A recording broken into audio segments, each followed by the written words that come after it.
Esta semana he pensado mucho en los ríos. Tal vez parece un poquito raro a ustedes, pero ha sido un enfoque para mí. Ahí está un río. Bueno, los ríos tienen un papel importante en casi todo el mundo, ¿no? Casi cada civilización importante en la historia fue organizada alrededor de un río. La mayoría de las ciudades en el mundo, pues bueno, por lo menos las ciudades bien grandes, hoy en día están ubicadas cerca de un río, de un mar o los dos. Los ríos son fuentes de agua para beber, para lavar, proveen comida, son centros del comercio y transporte, proveen poder para máquinas, para quitar la basura y en los tiempos antiguos proveen defensas a grandes ciudades, ¿no? Piensen conmigo en el río Nilo. Tenemos una foto del río Nilo en África. Ahí está esa foto del Nilo en Cairo, Egipto. Y el Nilo es el río más largo del mundo. Y se desplaza a través de 11 países en el nordeste de África y provee la mayoría del agua a Sudán y Egipto. En estos dos grandes países, Sudán y Egipto, que son en su mayoría desierto seco, el río Nilo es la fuente de alimentación a estas poblaciones. Y miren la próxima foto del Nilo de la perspectiva del espacio. Pueden ver el desierto seco y esa línea de verde que es el Nilo.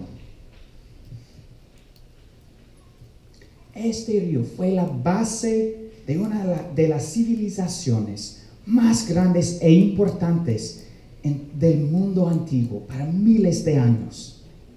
Por estos miles de años, el Nilo ha tenido un papel central en el desarrollo de Egipto y todas las naciones alrededor, y casi en todas las demás poblaciones. El Nilo permitió al antiguo Egipto cultivar granos de varios tipos en grandes cantidades en el medio del desierto. Y en los tiempos de escasez en el Medio Oriente, como leímos en la Biblia, en Génesis, en partes, Egipto tenía la capacidad de sostener toda la región del Medio Oriente. Y esto dio a Egipto riqueza y poder en el mundo antiguo, para siglos, para milenios. Y también el río capacitó a Egipto controlar todo el comercio y transporte desde el este de África hasta el mar Mediterráneo. Así que Egipto tuvo una posición dominante por milenios. Fue tan importante para los egipcios, pues en esa época, en los antiguos, tan así que el río tomó un papel en su religión. O, si eres colombiano, piensen en el río Magdalena. Tenemos una foto de este río. Mira cómo es en Colombia. Es bien importante ese río en la historia de Colombia. Y en los tiempos antes de Cristóbal Colón, fue la ruta principal al interior de Colombia para la gente indígena. Y los conquistadores lo utilizaron para invadir todo el país.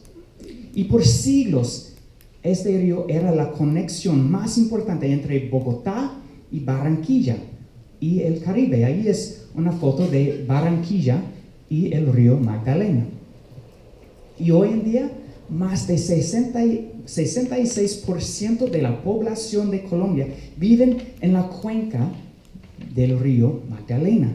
Es tan importante. O piensen en el río Sena de Francia. Eso no es solamente un río. Es una inspiración al romance y el amor. Es una musa para los artistas. Es el corazón de París. Tenemos dos fotos y una obra de arte por Seurat. Si puede avanzar.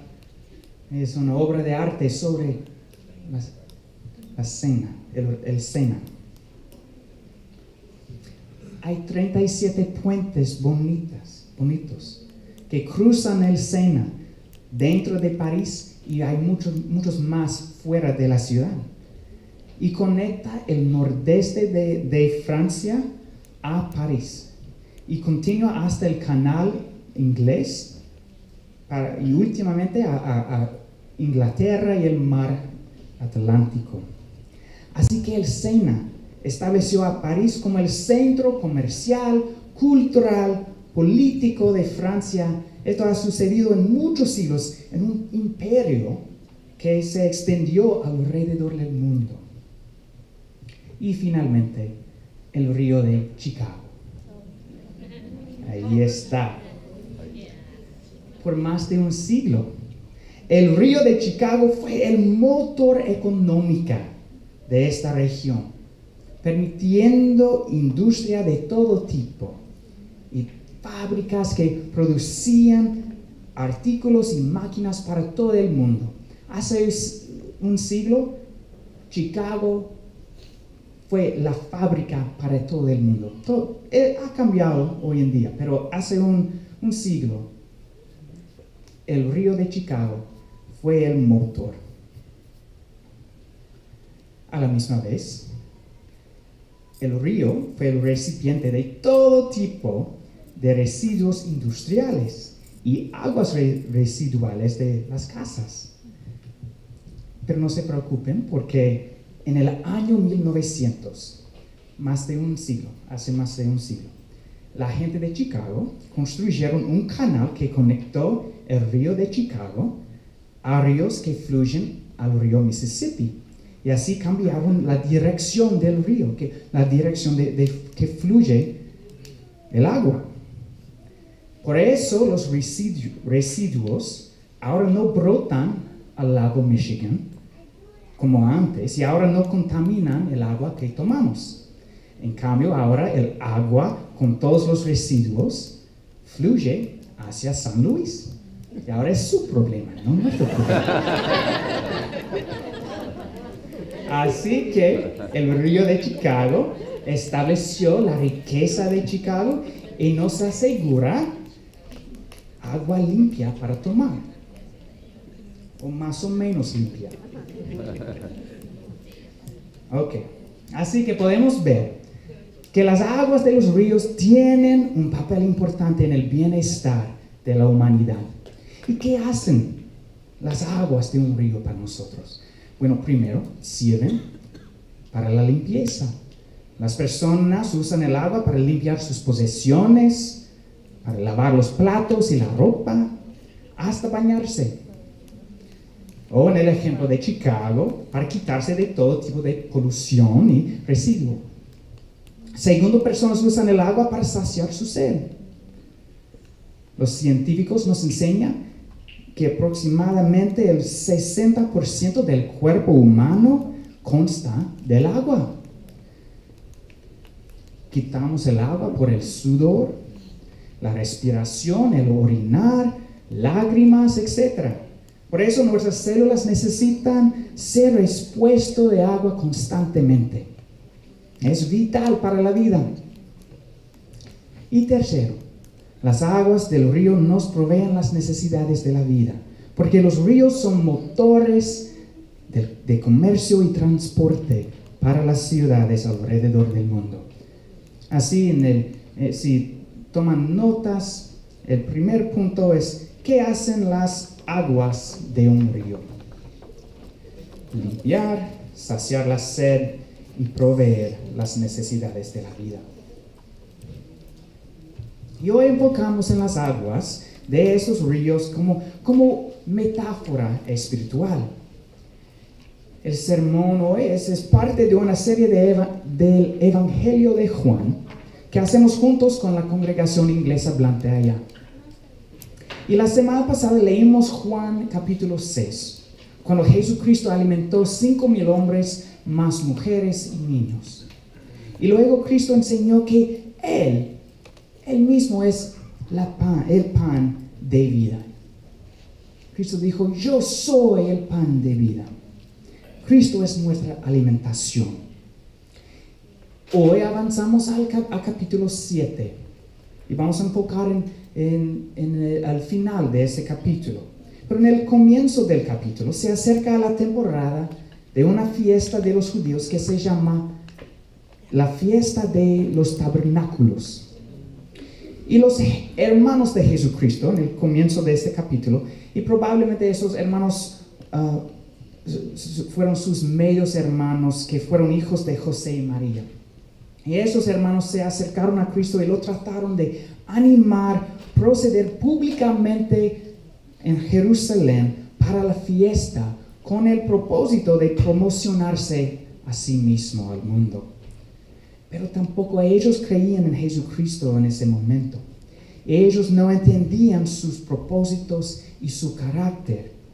Jesucristo no quería ir a Jerusalén públicamente en ese momento para promocionarse a sí mismo, porque todavía no era el momento designado por Padre Dios.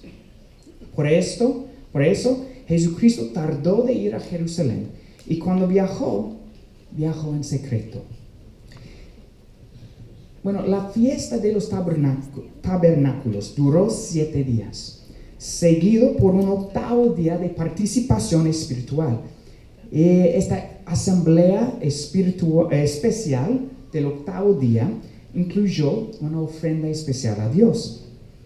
Y fue en este día, el último día, que Jesucristo tomó la oportunidad para hacer un anuncio público sobre sí mismo. Miren en sus Biblias o en la pantalla lo que anunció Cristo en Juan capítulo 7, versos 37 a 39.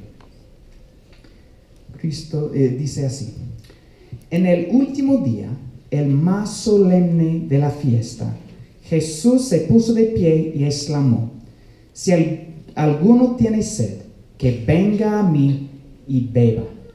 De aquel que creen en mí, como dice la Escritura, brotarán ríos de agua viva.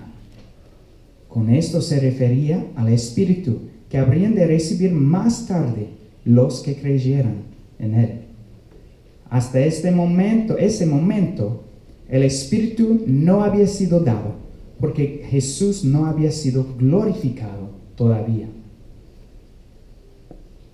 La celebración de los tabernáculos, de esta fiesta de los tabernáculos, incluyó una procesión de los sacerdotes del templo hasta la piscina de Siloé. Tenemos un dibujo en la pantalla que muestra cómo podrían ser esta procesión. Ahí está, es un dibujo. Desde la piscina, los sacerdotes sacaron agua y luego derramaron esta agua sobre el altar en el templo y recitaron Isaías 12:3, que dice así, el profeta Isaías dijo así: con alegría sacarán ustedes agua de las fuentes de la salvación. Con alegría sacarán ustedes agua de las fuentes de la salvación. Eso fue parte de esa ceremonia. Esta ofrenda de agua conmemoró la provisión de Dios para Moisés y los israelitas en el desierto. Pero el agua que fue derramada a los israelitas en el desierto sació la sed solo por el momento. Ellos tuvieron sed de nuevo unas horas después. Cuando Jesucristo hizo su proclamación sobre el agua viva que permanece para siempre, hizo un contraste a esa agua. En vez de agua que sacia la sed temporalmente, Jesucristo ofrece agua que puede saciar la sed permanentemente. Cristo dijo en Juan 7, verso 37, si alguno tiene sed, que venga a mí y beba. De aquel que cree en mí, como dice la Escritura, brotarán ríos de agua viva. Cristo habla al individuo. Dijo, de aquel que cree en mí. Así que Cristo requiere una respuesta individual de fe, en vez de una participación colectiva en un ritual. Así fue un contraste de este ritual. Lo que requiere Cristo no es participación en un ritual, es un hecho, un acto de fe, una respuesta de fe individual. Y si creemos en Él, vamos a experimentar que nuestro ser será saciado. Este es el próximo punto. Jesucristo sacia nuestro ser espiritual permanentemente. Nuestra fe en Él es la clave para experimentarlo. Jesucristo da vida y lo da libremente. El agua que Cristo nos da no es una cisterna estancada, sino es agua fresca que fluye como el agua de un manantial de las montañas. Es agua que nos revive y resucita la vida. Cristo dijo que si creemos en Él, brotarán ríos de agua viva de nosotros. Así será algo que no podemos contener. No podemos contener un río, así no podemos contener las aguas vivas. Va a ser demasiada agua para aprovecharnos de todo.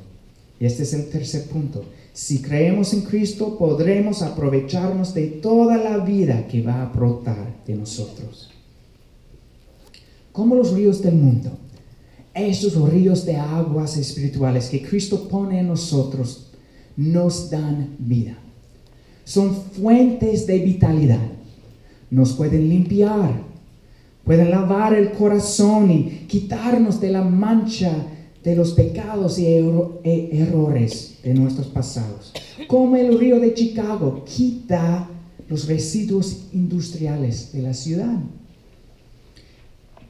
Las aguas vivas pueden brotar de nosotros para la limpieza de otras personas que entran en contacto con nosotros. También esta agua viva sacia nuestro ser espiritual. Es decir, que puede saciar el anhelo profundo que existe en el corazón de cada persona. El anhelo por significado. El anhelo para propósito. El anhelo para intimidad espiritual con Dios. Y como un río que fluye por nosotros puede saciar la sed de otras personas alrededor de nosotros. Y puede proveer las necesidades de la vida interior. Como el río Nilo hace posible la cultivación de granos en el desierto seco. Y como el río Sena y el río Magdalena son motores del comercio y transporte para las ciudades cercanas. Bueno, ¿cómo aprovecharnos de esos ríos de aguas vivas que Cristo nos da? Bueno, hay que ponernos en el camino del río. Es decir, ponernos en la presencia de Cristo. Si deseas el agua de un río, ¿esperas que el río se mueva a donde estás? Vamos a ponernos aquí y esperar que el río de Chicago va a moverse a nosotros. No va a pasar así. No, tienes que moverte tú mismo y ponerte en el corriente del río. Luego vas a ser inundado por la bendición de Cristo, el agua viva, porque estarás en su camino. No podemos hacer nada para hacer que los ríos de Dios fluyan. Siempre fluyen esos ríos. No hay que hacer cosas para complacer a Dios y esperar una recompensa de Dios para nuestros esfuerzos. Los ríos de Dios no son premios por buen comportamiento. Los ríos de agua viva son regalos gratis de Dios y recibimos acceso a ellos mediante fe en Cristo. Nuestra única acción es ponernos en la corriente. Y las disciplinas espirituales, o es decir, los ejercicios espirituales básicos, puede ayudarnos a ponernos en la corriente de los ríos de aguas vivas. Cada vez que leamos la Biblia, nos ponemos en la corriente de Dios. Y cuando escuchamos la voz de Dios mediante la Biblia, recibimos más de su presencia. Si leemos la Biblia y meditamos en ella con frecuencia, las aguas van a brotar en nuestras vidas con frecuencia. Y también en la oración, conectamos al Espíritu de Cristo. En la oración expresamos nuestro corazón a Dios y escuchamos su respuesta. Si oramos y escuchamos al Espíritu con frecuencia, las aguas vivas van a brotar en nuestras vidas con frecuencia.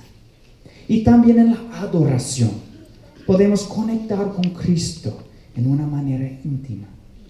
La adoración nos orienta hacia Dios, orienta las emociones, el corazón, los pensamientos, el ser interior hacia Dios. Es decir, cuando adoramos a Dios en la iglesia o en nuestra soledad, nos ponemos en la corriente de los ríos de Dios y experimentamos más de la vida verdadera. Así el último punto, ¿cómo aprovecharnos de esos ríos de agua viva que Cristo nos da?